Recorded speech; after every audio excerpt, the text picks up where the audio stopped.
تو اس حوالے سے جج صاحب کا مریم نواز شریف صاحبہ کو لڑکی کہنا، گرل کہنا جو ہے وہ میرا خیال ہے کہ اسے پازیٹیولی ہی لیا جانا چاہیے۔ بہرحال جب یہ سماعت مکمل ہوئی تو چیف جسٹس عامر فاروق اٹھ کے کھڑے ہوئے اور انہوں نے کہا کہ ہم دیکھتے ہیں کہ کیا کرنا ہے، اور یوں اس کیس کا فیصلہ جو ہے وہ محفوظ کر لیا گیا۔ اچھا، اب اس پہ چہم گوئیاں شروع ہو گئی کہ اب کیا ہوگا، یہ فیصلہ جس طرح باقی فیصلے محفوظ کر لیے جاتے ہیں کیا یہ اسی طرح محفوظ کر لیا جائے گا یا فوری طور پہ جو ہے یہ فیصلہ سنا دیا جائے گا۔ لیکن کچھ دیر بعد ہی چیف جسٹس عامر فاروق جو ہیں اور ان کے ساتھ دوسرے جو جج ہیں جسٹس میاں گل حسن اور وہ تشریف لائے اور یہ فیصلہ جو ہے وہ سنا دیا گیا کہ میاں نواز شریف صاحب کی اپیلوں کا پرانا سٹیٹس جو ہے وہ بحال کی جاتی ہیں اور ان کی درخواستیں منظور کی جاتی ہیں۔ اچھا، اب اس پہ فوری طور پہ یہ باتیں شروع ہو گئی کہ میاں نواز شریف کا کیس ہو تو فوری طور پہ نہ صرف لگ جاتا ہے، سماعت ہوتی ہے، بلکہ جو فیصلہ محفوظ ہوتا ہے وہ فیصلہ بھی کچھ زیادہ در محفوظ نہیں رہتا، وہ سنا دیا جاتا ہے۔ لیکن اگر معاملہ جو ہے وہ سابق وزیر اعظم اور تحریک انصاف کے چیئرمین عمران خان سے متعلق ہو تو عدالتوں کا اور جج صاحبان کا جو رویہ ہے وہ مختلف ہوتا ہے۔ لیکن یوں لگتا ہے کہ اسلام آباد ہائی کورٹ کے چیف جسٹس عامر فاروق نے یہ جو گلہ ہے، یہ جو شکوہ ہے، اسے فوری طور پہ ہی انہوں نے دور کرنے کا فیصلہ کر لیا یا اس گلے پر جو ہے وہ برا مان گئے۔ تو عمران خان صاحب کی طرف سے، ان کے وکلاء کی طرف سے آج ایک درخواست دائر کی گئی تھی جس میں کہا گیا تھا کہ سائفر کیس میں ٹرائل جو ہے اسے روکا جائے اور حکم امتناع جاری کیا جائے۔ اس پہ رجسٹرار کی طرف سے اعتراضات بھی لگائے گئے تھے، لیکن چیف جسٹس اسلام آباد ہائی کورٹ کی طرف سے اعتراضات کے ساتھ ہی اس درخواست کو آج ہی سماعت کے لیے مقرر کر دیا گیا۔ اور جب عمران خان صاحب کے وکیل سلمان صفدر نے جو ہے وہ دلائل دینا شروع کیے تو یوں لگا کہ بہت مضبوط دلائل ہے۔ مثال کے طور پہ انہوں نے کہا کہ وہ دستاویز یعنی وہ سائفر جس کی بنیاد پہ یہ کیس بنایا گیا ہے، جس کے گرد یہ پورا کیس گھوم رہا ہے، انہوں نے کہا کہ وہ سائفر عدالتی فائل یا چالان کا حصہ ہی نہیں بنایا گیا اور اس کی کاپی ہمیں فراہم نہیں کی گئی۔ اور پھر انہوں نے کہا کہ چارج شیٹ کی نقول تقسیم کرنے کے بعد 7 دن کے بعد جو ہے وہ چارج شیٹ آپ کر سکتے ہیں، فرد جرم عائد کی جا سکتی ہے، لیکن 6 دن بعد ہی فرد جرم عائد کر دی گئی، یہ دعویٰ کیا ان کے وکیل سلمان صفدر نے۔ تو سماعت مکمل ہونے کے بعد اس پہ بھی فیصلہ جو ہے وہ محفوظ کر لیا گیا اور لوگ توقع یہ کر رہے تھے، سوچ رہے تھے اور یہ شبہ گوئیاں ہو رہی تھیں اور کامنٹس بھی دیے جا رہے تھے کہ جی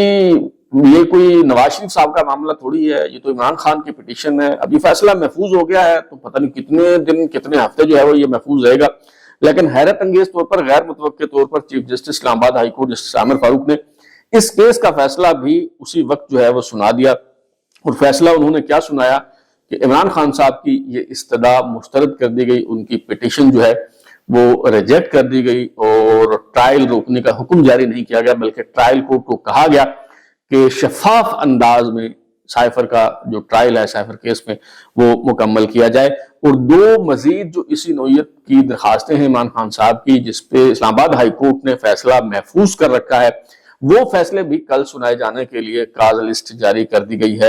اور ان میں سے ایک فیصلہ جو ہے وہ یہ ہے کہ سائفر کیس میں عمران خان صاحب کے وکلاء کی طرف سے ضمانت کی درخواست دی گئی ہے، اس پہ فیصلہ محفوظ ہے۔ اور دوسرا جو فیصلہ ہے وہ اخراج مقدمہ کی درخواست پہ محفوظ کیا گیا ہے۔ تو یہ دونوں فیصلے، محفوظ فیصلے، یہ بھی جو ہے وہ کل سنائے جا رہے ہیں۔ اور کل ہی عمران خان صاحب کے خلاف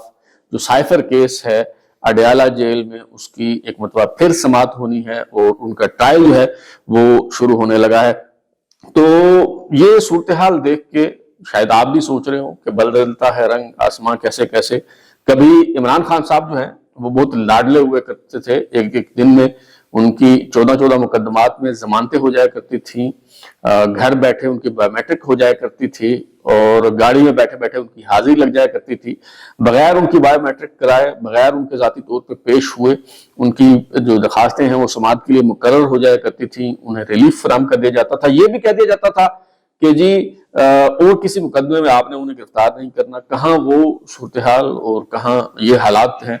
کہ اب وہ مظلوم جو ہے وہ محسوس ہو رہے ہیں۔ بہرحال اب ہم آتے ہیں سائفر کیس کی طرف اور اس کے حوالے سے کچھ حقائق جو ہیں وہ میں آپ کے سامنے رکھنا چاہتا ہوں اور کچھ معلومات بھی میں آپ کے ساتھ جو ہے وہ شیئر کرنا چاہتا ہوں اور کچھ اپنی جو رائے ہے وہ بھی میں آپ کو جو ہے دوں گا۔ اچھا، اس میں ایک تو کچھ ہمارے دوست جو انویسٹیگیٹو جرنلسٹ ہیں وہ جو دعویٰ کر رہے ہیں کہ جی سائفر کیس میں 36 گواہ ہیں، لیکن میری معلومات کے مطابق جو چالان پیش کیا گیا ایف آئی اے کی طرف سے اس میں 28 گواہ ہیں، اور اس میں سے بھی ایکچولی جو گواہ ہیں وہ 27 ہیں۔ 28ویں گواہ کے طور پہ جو کمپلیننٹ ہیں، شکایت کنندہ ہیں، سابق سیکرٹری داخلہ یوسف نسیم کھوکھر، ان کا نام جو ہے وہ لکھا ہوا ہے۔ اچھا، اس کو بھی فردر آپ اگر تھوڑا سا جائزہ لیں تو اس میں جو سٹار وٹنس ہیں وہ چند ہی ہیں۔ مثال کے طور پہ اس میں ایک اہم گواہ جو ہے وزیر اعظم عمران خان کے سابق پرنسپل سیکرٹری اعظم خان ہے۔ دوسرے اہم گواہ جو ہیں وہ امریکہ میں پاکستان کے سابق سفیر، سابق سیکرٹری خارجہ اسد مجید خان، جنہوں نے ڈونلڈ لو سے ملاقات کی اور یہ سائفر انہوں نے بھجوایا، وہ اس میں گواہ ہیں۔ اسی طرح سابق سیکرٹری خارجہ سہیل محمود جو ہیں وہ گواہوں کی فہرست میں ایک سٹار وٹنس کے طور پہ موجود ہیں۔ فیصل نیاز ترمذی صاحب جو ہیں یہ بھی پاکستان کے ڈپلومیٹ ہیں اور ابھی بھی ایک ملک میں سفیر کے طور پہ خدمات سر انجام دے رہے ہیں، وہ گواہ کے طور پہ جو ہے موجود ہیں۔ تو یہ جو ہارڈلی 3-4 لوگ ہیں انہیں سٹار وٹنس آپ جو ہے وہ کہہ سکتے ہیں۔ اور میرا یہ خیال تھا کہ چونکہ 28 گواہ ہیں، ہر گواہ اپنا سٹیٹمنٹ ریکارڈ کرائے گا، پھر اس پہ جرا ہو گئی، تو اس کے لیے خاصا طویل وقت جو ہے وہ درکار ہوگا اور شاید اس ٹرائل کو جلدی کنکلوڈ کرنا جو ہے وہ مشکل ہو جائے۔ لیکن مجھے معلوم ہوا ہے، اطلاعات یہ ہے کہ ابھی جب کل 27 اکتوبر کو یعنی جمعہ کو اڈیالہ جیل میں سائفر کیس کی ایک مرتبہ پھر سماعت ہوگی اور جو خصوصی عدالت کے جج ہیں ذوالقرنین وہ سماعت کریں گے، تو اس موقع پہ استغاثہ کی طرف سے 7 سے 8 گواہ اس پہلی سماعت کے موقع پر ہی پیش کیے جانے کا امکان ہے، اور یہ توقع ظاہر کی جا رہی ہے کہ یہ 7-8 گواہ جو ہیں وہ ایک دن میں ہی بھگتا لیے جائیں گے، اور روزانہ کی بنیاد پہ سماعت تو نہیں ہوگی، لیکن ایسا بھی نہیں ہوگا کہ کوئی 10 دن بعد کی تاریخ ڈالی جائے۔ بتایا جا رہا ہے کہ جی ہفتے میں 2 مرتبہ کم از کم جو ہے وہ اس کی سماعت ہوا کرے گی، اور استغاثہ کی حکمت عملی جو ہے وہ یہ ہے کہ جی وقت ضائع کرنے کی کوشش نہیں کی جائے گی اور نہ ہی کوئی ایسی کوشش کامیاب ہونے دی جائے گی، اور یہ حکمت عملی تیار کی گئی ہے کہ 28 جو گواہ ہیں، ضروری نہیں کہ یہ سارے کے سارے گواہ جو ہیں جو پیش کیے جائیں، توقع یہ ہے کہ 28 میں سے لگ بھگ کوئی 20-22 گواہ جو ہیں وہ آئیں گے اور اپنا بیان جو ہے وہ ریکارڈ کروائیں گے، اور اگر ایک پیشی پہ 7-8 گواہ بھگت جاتے ہیں تو اس کا مطلب ہے کہ ہارڈلی جو تیسری پیشی پہ جو ہے یہ سارے گواہوں کے بیانات جو ہے وہ ریکارڈ ہو جائیں گے، اور اگر ایک ہفتے میں 2 بار سماعت ہوتی ہے تو اس کا مطلب ہے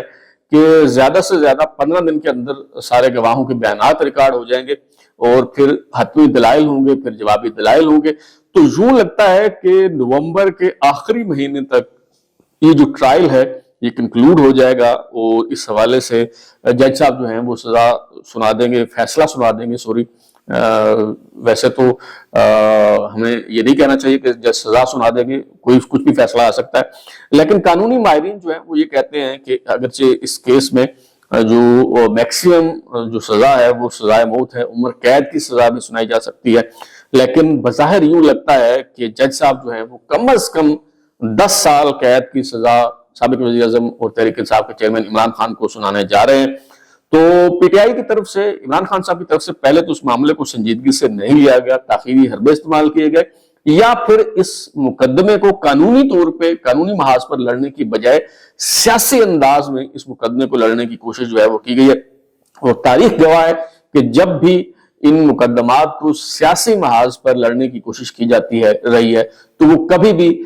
ملزم کے حق میں نہیں گئی بات۔ مثال کے طور پہ ذوالفقار علی بھٹو صاحب کا جو کیس ہے انہوں نے کبھی سنجیدگی سے نہیں لیا اور اس کو مقدمے کو سیاسی انداز میں لڑنے کی کوشش کی، تو کیا ہوا؟ وہ پھانسی کی سزا انہیں ہو گئی، اور بعد میں اس پہ افسوس کا اظہار کیا جاتا رہا کہ کاش اس معاملے کو سنجیدگی سے لیا جاتا۔ ابھی پی ٹی آئی کی طرف سے اس معاملے کو سنجیدگی سے شروع میں نہیں لیا گیا، پہلی مرتبہ اس معاملے کو سنجیدگی سے تب لیا گیا جب جو عمران خان صاحب کے وکیل ہیں انہوں نے جو ہے وہ استثناء کی پناہ لینے کی کوشش کی، اور انہوں نے کہا کہ جی آئین کے آرٹیکل 248 کے تحت بطور وزیر اعظم عمران خان صاحب نے جتنے بھی فیصلے کیے انہیں اس پہ استثناء حاصل ہے اور ان کے خلاف کسی قسم کی کوئی کارروائی جو ہے وہ نہیں کی جا سکی۔ بہرحال جناب، آپ اسے گردش دورہ کہیں، حالات کی ستم ظریفی کہیں، یا پھر فلک کج رفتار کی غلط بخشی قرار دیں، جو بھی کہیں، لیکن ایک وقت تھا کہ جب سابق وزیر اعظم میاں نواز شریف صاحب جو ہیں وہ معتوب تھے، اور ایک مرتبہ نہیں کئی مرتبہ ان کے ساتھ یہ ہوا